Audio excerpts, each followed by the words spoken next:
ہم وہی کہیں گے جو ہمارا دین ہم کو بتاتا ہے. عمل کرو تو تمہارا بھلا ہے, نہیں کوئی عمل کرے تو نقصان ہمارا. خیال رکھنا بھی ضروری ہے کہ جن کی وجہ سے روزے کے ٹوٹنے کے احکام شریعت طیبہ نے بیان فرمائے, ان میں سے پہلے چند صورتوں کو بیان کرتا ہوں. حضور صدر الشریعہ علیہ رحمت و رضوان بہار شریعت حصہ پنجم روزے کے بیان میں روزہ ٹوٹنے والی چیزوں کا جہاں آپ نے ذکر کیا, فرماتے ہیں شکر وغیرہ ایسی چیزیں جو منہ میں رکھنے سے گھل جاتی ہیں, پگھل جاتی ہیں.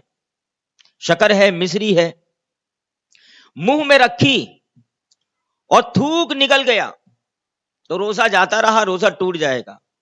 کوئی یہاں یہ نہیں کہہ سکتا کہ میں نے اس کو تو چبا کے تھوڑی اندر رکھی ہے, بس منہ میں رکھی تھی خود بخود پگھل گئی اور تھوک کے ساتھ چلی گئی, تو یہ عذر قابل قبول نہ ہوگا, اس صورت میں روزہ ٹوٹ جائے گا. یوں ہی دانتوں کے درمیان کوئی چیز چنے کے برابر یا زیادہ تھی. اب چنے تو دو طرح کے آتے ہیں, ایک کابلی چنا بھی آتا ہے بڑا, اور ایک نارمل ہمارے یہاں کا دیسی چنا بھی ہوتا ہے. تو یہاں پر مسئلے کے اعتبار سے دیسی چنا ہی مراد ہے, اس کی سائز کے برابر کوئی چیز ہے تو, کیونکہ وہ تو بہت بڑا بھی ہوتا ہے. تو نارمل جو چنا ہوتا ہے وہی چنا مراد لیا جائے گا. یوں ہی دانتوں کے درمیان کوئی چیز چنے کے برابر یا زیادہ تھی, اسے کھا گیا, دانتوں میں چپکی ہوئی تھی. کچھ بسکٹ وغیرہ آتے ہیں دانتوں میں چپک جاتے ہیں, روٹی اس کا آٹا جو ہے چپک جاتا ہے, تو یاد رکھیں کہ اس کی مقدار چنے کے برابر یا اس سے زیادہ ہے, اسے کھا گیا. یا کم ہی تھی مگر منہ سے نکال کر پھر کھا لی, تو ان صورتوں میں روزہ ٹوٹ جائے گا. چنے کے برابر تھی یا زیادہ تھی اور اندر ہی اندر وہ نکل گیا تو روزہ گیا. یا اس سے کم تھی اور باہر نکالا پھر کھا گیا. جیسے کچھ لوگوں کی عادت ہوتی ہے دانتوں میں سے کچھ نکالتے ہیں, پھر دیکھتے ہیں کہ کیا ہے, دیکھتے ہیں کہ سونا ہے کہ پیتل ہے کہ چاندی ہے کہ کیا ہے, پھر واپس کھا جاتے ہیں. تو یہ عادت ویسے بھی قبیح ہے, اس کو پھینک دینا چاہیے. ویسے بھی لوگ اس کو دیکھ کر گھن محسوس کرتے ہیں. اور یہ ایسی عادتیں ہوتی ہے کہ عام طور سے آدمی کو اس کا خیال بھی نہیں ہوتا. کچھ عادتیں ایسی ہوتی ہے کہ آدمی کو اس کا خیال بھی نہیں ہوتا کہ میں ایسا کر گیا. تو کچھ ہمارے ایسے کام جو ہماری عادت میں شامل ہو جاتے ہیں, تو ان پہ بھی غور کریں. ایسی باتیں اپنی عادت میں پیدا نہ ہونے دیں جسے دیکھ کر لوگ گھن محسوس کریں. یہ بھی اخلاق کا ایک طریقہ ہے. دانتوں سے خون نکل کر حلق سے نیچے اترا. دانتوں میں کبھی خرابی ہے, سڑن ہو گئی تو خون نکلا اور حلق سے نیچے اترا, اور خون تھوک سے زیادہ یا برابر تھا یا کم تھا, مگر اس کا مزہ حلق میں محسوس ہوا. کس کا مزہ؟ خون کا. خون کا مزہ کیا ہے؟ مزہ کا معنی ہوتا ہے ٹیسٹ. عموماً انسان کے بدن سے نکلنے والی جتنی بھی چیزیں ہیں عام طور سے اس کا ذائقہ نمکینی ہوتا ہے, کھارا ہوتا ہے. عام طور سے آنسو دیکھیں, کبھی منہ میں چلے جائیں گے تو آپ کو کھارا پن محسوس ہوگا. پسینہ اس کی بوند کبھی گئی تو کھارا پن محسوس ہوگا. تو انسان کے بدن سے نکلنے والی چیزوں میں عموماً کھارے پن کا ٹیسٹ ہوتا ہے. تو یہاں خون کا ٹیسٹ وہی. تو اس کا مزہ اگر حلق میں محسوس ہوا تو ان سب صورتوں میں روزہ جاتا رہا. اور اگر کم تھا اور مزہ بھی محسوس نہ ہوا تو روزہ نہیں جائے گا. اگر کم خون ہے اور حلق میں اس کا مزہ محسوس نہیں ہوتا تو ایسے خون کے چلے جانے سے روزہ نہیں ٹوٹے گا. اور یہ یاد رہے کہ دانتوں سے خون نکلنے کی صورت میں جو روزہ ٹوٹنے کا حکم ہے نا, اس کا بنیادی پوائنٹ ہے وہ حلق میں مزے کا محسوس ہونا. اسی کو شریعت طیبہ نے نماز کے ٹوٹنے میں بھی اور روزے کے ٹوٹنے میں بھی خون میں غلبے کا اعتبار کیا گیا کہ خون تھوک میں اگر خون مل گیا ہے تو کتنے خون سے روزہ یا نماز ٹوٹے گی. تو فقہائے کرام فرماتے ہیں کہ اگر حلق میں مزہ محسوس ہو گیا تو روزہ گیا. روزے میں دانت اکھڑوایا, دانتوں میں درد تھا اور خون نکل کر حلق سے نیچے اترا, اگرچہ سوتے میں ایسا ہوا تو اس روزے کی قضا واجب ہے. ایسے روزے کی اس کو قضا کرنا پڑے گی.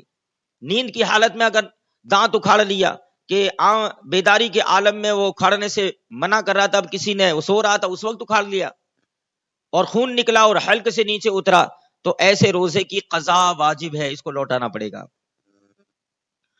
عورت نے پیشاب کے مقام میں روئی کا کپڑا رکھا, اور بالکل باہر نہ رہا تو اس صورت میں روزہ جاتا رہا. خشک انگلی یعنی سوکھی انگلی، اس پر کچھ لگا نہیں ہے، پاخانہ کے مقام میں رکھی یا عورت نے شرمگاہ میں، تو روزہ نہ گیا. یہ مسائل فقہائے کرام نے اپنی کتابوں میں اس لیے بیان کیے ہیں کہ ایک تو یہ عمل جو ہے اپنے آپ میں شرم و حیا والے ہیں، ان کو بیان کرنے کے لیے بھی ایک انداز اپنانا پڑتا ہے. اب کوئی کہے کہ ایسے مسائل، تو ان مسائل کو اس لیے ذکر کیا ہے کہ بہت سارے لوگ ایسا اگر ان سے کام ہو گیا تو اس صورت میں وہ یہ سمجھ بیٹھے کہ میرا روزہ گیا، اور اس صورت میں انہوں نے اپنا روزہ توڑ دیا. حالانکہ ان صورتوں میں روزہ نہیں ٹوٹتا. کب؟ جبکہ انگلی خشک ہے، پاخانہ کے مقام میں رکھی یا عورت نے شرمگاہ میں، تو روزہ نہ گیا. اس مسئلے کو اس لیے بیان کیا ہے کہ اگر ایسا ہو گیا تو اس صورت میں وہ اپنے روزے کی نعمت سے محروم نہ ہو جائے. اس مسئلے کو اس لیے بیان کیا گیا. اور بھیگی تھی یعنی انگلی پر تری موجود تھی یا کچھ لگا تھا انگلی پر، تو ایسی صورت میں روزہ جائے گا، اگرچہ پاخانہ کے مقام میں داخل کرے یا عورت اپنی شرمگاہ میں، بشرطے کہ پاخانہ کے مقام میں اس جگہ رکھی ہو جہاں عمل دیتے وقت حقنے کا سرا رکھتے ہیں. حقنا کہتے ہیں کہ پچکاری یا پائپ وغیرہ کے ذریعے دوا پیشاب کے مقام، پاخانہ کے مقام سے داخل کی جاتی ہے.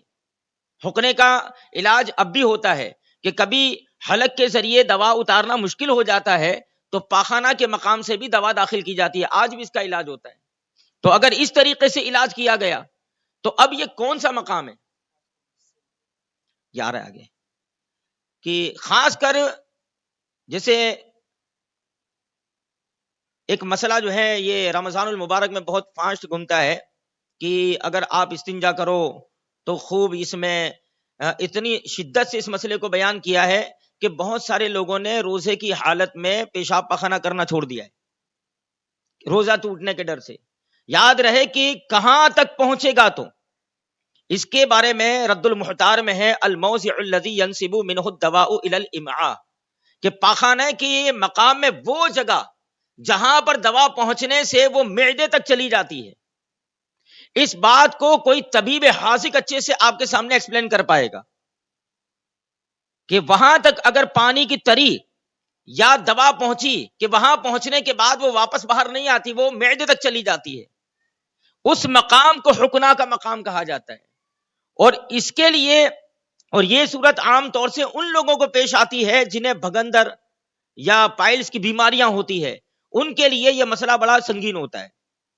عام طور سے لوگ اگر ایسی بیماریوں میں مبتلا نہیں ہے تو اتنی شدت جو ہے نہیں ہے کہ آدمی پاخانہ پیشاب کرنا ہی چھوڑ دے، نہیں.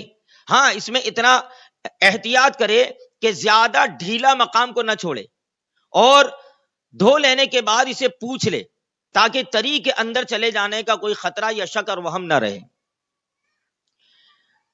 تو اب یہاں یہ ہے کہ بھیگی انگلی، گیلی انگلی یا کچھ لگا ہوا تھا، ایسی چیز کو اگر پاخانہ یا پیشاب کے مقام میں عورت نے رکھی ہے تو ایسی صورت میں اگر کچھ لگا ہے تو روزہ جائے گا.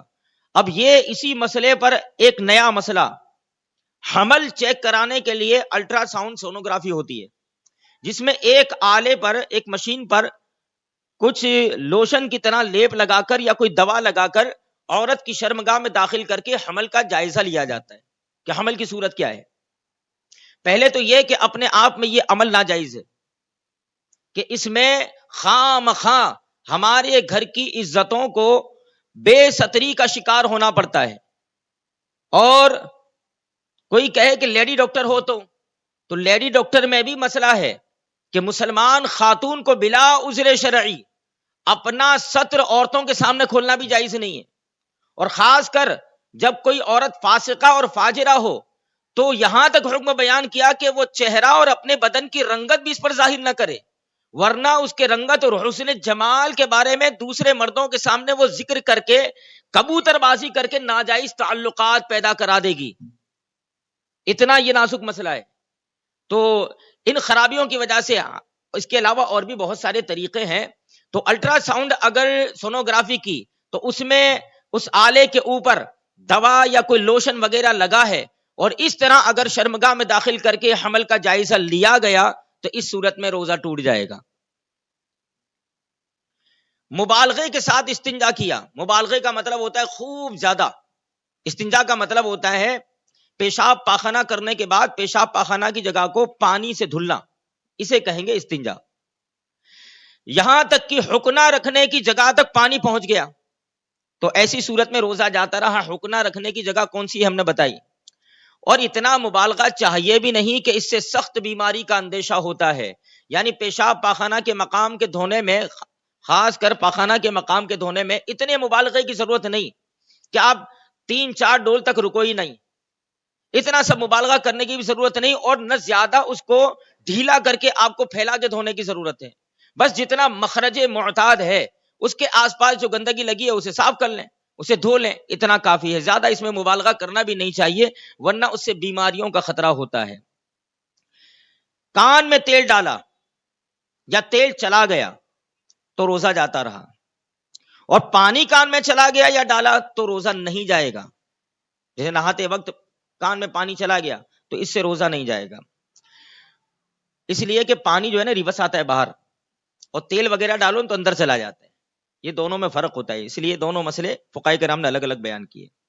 کلی کر رہا تھا وضو وغیرہ میں بلا قصد، یعنی بغیر ارادے کے، پانی حلق سے اتر گیا، ارادہ نہیں تھا پانی اتارنے کا، یوں ہی اتر گیا، یا ناک میں پانی چڑھایا وضو کرتے وقت اور دماغ کو چڑھ گیا، سر تک چلا گیا، روزہ جاتا رہا، مگر جبکہ روزہ ہونا بھول گیا ہو تو نہ ٹوٹے گا اگرچہ قصدن ہو، یعنی اسے روزے دار ہونا، اپنا روزے دار ہونا یاد نہیں ہے، اور اس حال میں کلی کرتے ہوئے پانی اپنے اندر وہ پی گیا، یا ناک میں پانی چڑھایا اور دماغ تے چڑھ گیا اور اس کو روزے سے ہونا یاد نہیں ہے، تو اگرچہ ایسا اس نے عمل جان بوجھ کر کیا ہو تب بھی روزہ نہیں ٹوٹے گا، کیونکہ اس سے یہ عمل بھول سے ہوئے ہیں، اور روزے کی حالت میں بھول کر یہ چیزیں اگر ہو جائے تو یہ معاف ہے، اس صورت میں روزہ ٹوٹتا نہیں ہے۔ اور اگر اسے روزے سے ہونا یاد ہے اور اگرچہ اس کا اختیار اس میں نہیں تھا، بلا قصد پانی اگر پی بھی گیا اور روزے سے ہونا یاد ہے، یا ناک میں پانی چڑھایا اور دماغ تک چڑھ گیا، تو ایسی صورت میں روزہ ٹوٹ جائے گا۔ تو وضو کرتے وقت خیال رکھیں کہ جب کلی کرتے ہیں تو اس میں اسی لیے فقہا فرماتے ہیں کہ روزے کی حالت میں غرغرہ نہ کرے، اور ناک میں جب پانی چڑھائے تو بہت زور سے نہ سونگے کہ دماغ تک چڑھ جائے، بس اتنی حد تک جو ہے وہ پانی کو چڑھائے کہ جہاں آپ کی نرم ہڈی ختم ہوتی ہے، سخت شروع ہوتی ہے، وہاں تک پانی پہنچ جائے، زیادہ اس میں مبالغہ نہ کرے۔ اگرچہ غسل کر رہا ہو، کیونکہ غسل میں کلی کرنا اور ناک میں پانی چڑھانا فرض ہے، تو وہاں بھی احتیاط رکھے کہ جتنی حد تک ضرورت ہے پانی بہہ جائے، زیادہ اگر وہ کرنے جائے گا، زیادہ زور سے کھینچے گا تو دماغ تک اگر پانی چڑھا تو ایسی صورت میں روزے میں خرابی آئے گی۔